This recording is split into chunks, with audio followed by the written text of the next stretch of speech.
Divorce के आड़ में इतने सारे केसेस उस महिला के ऊपर थोप दिए जाते हैं। पुलिस प्रशासन उसके अगेंस्ट झूठे एफआईआर लॉन्च करती है, झूठे चार्जशीट लगाती है लखनऊ पुलिस, ताकि वो टूट जाए। लेकिन हम टूटे नहीं, इनफैक्ट हम और मजबूती से खड़े हुए हैं। ये बहुत गलत बात है कि पति दूसरी शादी करना चाहे, डिवोर्स फाइल कर दे और फिर दूसरी औरत को के साथ घर में रहना शुरू कर दे। हम तो बस यही कहेंगे कि हम अपने हक की लड़ाई लड़ रहे हैं और हमको कोई शौक़ नहीं था ये करने के लिए। बहुत मजबूरी में हमको ये कदम उठाना पड़ा है। और जब एक लड़की का जन्म होता है, वो जब बड़ी होती है, यही सुनते हुए बड़ी होती है कि लड़की पराया धन होती है, उसको दूसरे के घर जाना होता है। 20 साल की उम्र में लड़की की शादी होती है, पर्दा सिस्टम फॉलो करती है वो लड़की और अपने ससुराल के ढांचे में अपने आप को ढाल लेती है, ये सोच करके कि घर एक मंदिर है और घर को एक मंदिर की तरह बनाना है। 3 बेटियां होती हैं उस औरत की, उस महिला की, और फिर उसके ऊपर उससे ये कहा जाता है कि लड़के नहीं हो रहे तो दूसरी शादी करनी पड़ेगी, क्योंकि वंश कैसे चलेगा, लड़कियों से वंश नहीं चलता।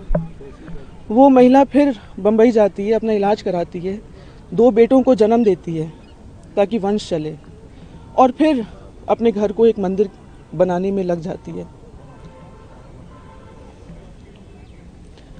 उसके बाद बाहरी औरतें घर के अंदर आना शुरू करती हैं। वो विरोध करती है, विरोध करने पर उसको घरेलू हिंसा का सामना करना पड़ता है। और ये कोई नॉर्मल घरेलू हिंसा नहीं, बहुत ज़्यादा घरेलू हिंसा, जहाँ पे अस्पताल तक नहीं भर्ती होने दिया जाता, ट्रीटमेंट नहीं होने दिया जाता, जानो कल की अखबार की सुर्खियाँ ना बने, उसको वापस बुला लिया जाता है बिना ट्रीटमेंट कराए कि घर में ट्रीटमेंट होगा। वो फिर भी चुप रहती है, क्योंकि बच्चों का भविष्य माँ से नहीं पिता से होता है। और मैं ही नहीं एक अकेली महिला हूँ कि जो चुप है, बर्दाश्त कर रही है। हमारी जैसी बहुत महिलाएं हैं जो चुप रहती हैं, बर्दाश्त करती हैं अपने बच्चों के लिए, अपने घर के लिए। पूर्वज जो मना करके गए घर को समेटने के लिए, बहुत कुछ सहना पड़ता है एक औरत को। फिर गोली चलती है, वो तब भी चुप रहती है। फिर उसको उसके दस्तखत फौज किए जाते हैं, संपत्ति नौकरों के नाम दी जाती है, ड्राइवर के नाम, खाना जो बनाता है उसके नाम, एमएलसी के नाम, अननोन लोगों के नाम, ताकि उसके पास कुछ भी ना बचे। फिर डिवोर्स फाइल किया जाता है और डिवोर्स के आड़ में इतने सारे केसेस उस महिला के ऊपर थोप दिए जाते हैं।